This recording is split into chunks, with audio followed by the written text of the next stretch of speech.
Good morning. Hope you're doing well today. I pray that you're having a blessed day in the Lord.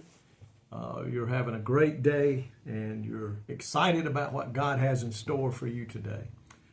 You know, I feel every day that we are directed by God on how we're to live our life if we're going to serve Him.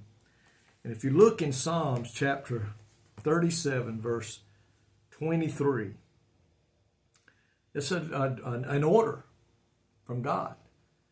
It says, the steps of a good man are ordered by the Lord, and He delights in His way. Listen to that. The steps of a good man are ordered by the Lord. Order. How many ways is the word order used? Think about it. You go to a restaurant, you place your order for the food that you want. Soldiers line up. When I was in the Marine Corps, guess what? We lined up and got our orders for today, for the day that we were in, and of what we were to do, and we obeyed those orders because there were consequences if you didn't. Our business meetings sometimes at work were called to order. A group of people would come in and get at the big desk and start talking to one another, and all of a sudden, whoever was leading that meeting would say, call to order, call to order. In other words, let's get started. Let's get started on what we've got to accomplish today. We work hard in order to make money. We sit on the sofa and watch an old episode of maybe the old program Law and Order. So order is involved in our life in many, many ways. But in this one particular way, it is God. It is the Lord Jesus Christ who is ordering us to follow the way He has for us. He's got a way for us to go. He's got an order in which He wants us to live our life for Him. The person in whom God delights is the one who follows God, who trusts Him, and tries to do His will to the best of their ability. And that's what God expects the child of God to do. It is to follow God. It is to trust Him, and it is to follow His will and do His will to the best of our ability.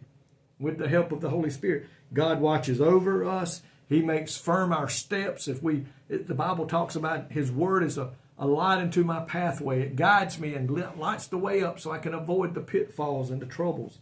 And if you would like to have God direct your way, then you seek His advice before you step out and do something. We go to God and say, God, how would you order me today? How should I do this, Lord? What is the order in which I need to follow and make this decision so I don't mess up and do something wrong? So you see today, the steps of a good man are ordered by the Lord. And if we will step out and obey that order and walk the way God wants us to walk in this life down here below, avoid the things we must avoid and do the things we must do according to His word, then He says He delights in His way and He will help us do that. But we first must obey the order that is given to us from His holy word. It's like everything else, folks. We make the first move and then God steps out and helps us do those things that we are asked to do. The word order implies control. Our source of guidance must remain the one who understands us from the first to the last. So today our question to ask ourselves, are we following the steps that God has ordered us to follow? Maybe are we following and obeying God in the call that is upon our life for Him to work in His kingdom, to work in His churches? Are we following that order in our lives? That, you know, the order for you and what you're to do for the kingdom of God and the order for what I do for the kingdom of God may be different, but they're both needed to further the gospel, to further the kingdom of God until He comes back. So today we must be following the order that God, or the orders, plural, that God has given us for our life, that we must live for Him. He delights in the way of those who do follow those orders. And I pray today that's what you and I are doing to the best of our ability. Follow the orders God has given us to do while we are here on earth. Lord, thank you today.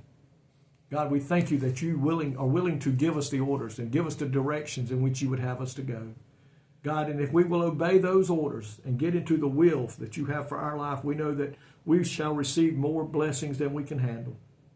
And we know if we do our part and put forth the effort, God, that you will do your part in helping us to accomplish the goals that you have for us to accomplish. Thank you for your guidance in our lives. In Jesus' name I pray. Amen. May God richly bless you today is my prayer. I love each and every one of you.